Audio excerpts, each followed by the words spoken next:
It has Fontana cheese, spinach, and tomato stuffed inside. I'm getting the grill all over it so I can stick it in the oven. I'm sauteing it with butter and a little olive oil.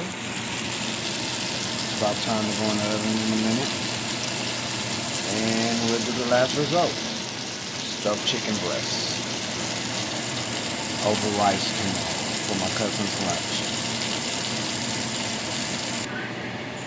Now these little babies here going on my little baby girl salad she wants tomorrow. So she's having a little chicken salad tomorrow, barbecue and regular chicken strips. And we're gonna make a boiled egg.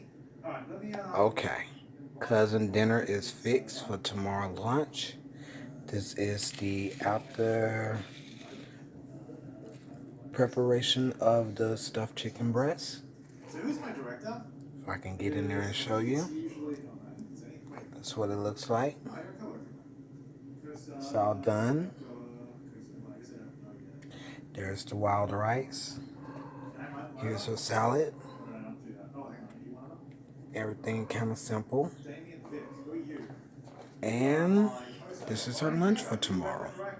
I hope she enjoy. Thank you guys. I'll be putting up a lot of videos for you.